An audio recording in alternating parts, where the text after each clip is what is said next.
की वेगवेगळे रोग आहेत किंवा आजार आहेत त्याच्याबद्दल आपण माहिती बघत होतो. तर आपल्याला आज एक नवीन आजाराबद्दल किंवा रोगाबद्दल माहिती मिळवायची. तर आपला जो गल्लीतला जो मागच्या आठवड्यात स्वरूप वारला तो कशामुळे वारला माहिती आहे? जो आपला स्वरूप वारला तो कशामुळे वारला? त्याला लहानपणापासूनच मधुमेह तर बरोबर आहे. तर कशामुळे? तर हृदयविकारामुळे. तर त्याचीच आपल्याला आज माहिती बघायची.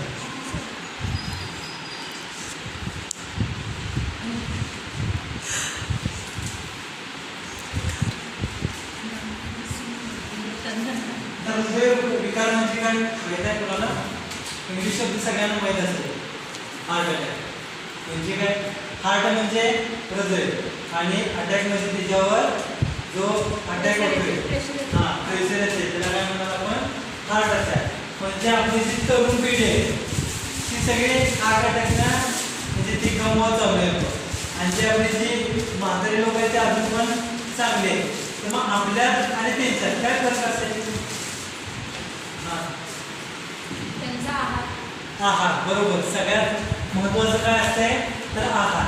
आपण जे खातोय पिझ्झा, बर्गर किंवा जे असं फास्ट फूड असतील जे खातोय ते कमी वेळेत जास्त उत्पादन देतात. म्हणून हायब्रिड हे खातोय ज्यामुळं आपल्याला हृदयविकारासारखे आजार हे होत असतात. पण जे आपले पूर्वज आहेत जे आजी आजोबा आहेत त्यांच्यात कसं पूर्णपणे चांगल्या पद्धतीने जे अन्न घटक आहेत ते खात होते. त्यामुळं त्यांच्यावर त्यांची जी राहणीमान आहे त्याच्यात आपल्याला बदल बघायला मिळतो. त्याचबरोबर जे आपली झोपण्याची वेळ आहे त्याच्यावर सुद्धा मोठा आहे. आपण झोपतोय कधी 9 वाजता झोपतोय, पण आपल्या हातात मोबाईल असतोय आणि मोबाईल घेतल्यानंतर आपल्याला 9 ते 12 कधी वाजतात ते समजत नाही. त्यामुळं आपल्याला झोप पण तितकीच महत्त्वाची आहे.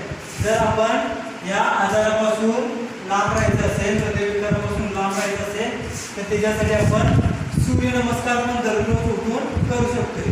त्यामुळे काय होईल? आपल्याला लवकर झोपायची पण सवय लागेल आणि लवकर उठायची पण सवय लागेल. तर आपण इथून पुढे दररोज सूर्यनमस्कार करण्याचा प्रयत्न समजले. आज हृदयविकाराची जी कारणे ते आणि त्याच्यापासून जे आपले जे राहणीमान आहे त्याचा परिणाम हृदयविकारावर कसा होतो. तर तुम्हाला आता मी सूर्यनमस्कार कसे करायचे ते सांगतो. ते जर तुम्ही दररोज काढले तर तुम्हाला हृदयविकार जे असतात त्याच्यापासून तुम्ही लांब राहू शकता. तर उभारताना स्टार्टिंग पोझिशन अशी आहे आणि तिथून पुढं काउंटिंग जसं जसं पुढे जाईल तसं तसं करत जायचं. 1 2 3 4 5 6 7 8 9 10 11 आणि 12.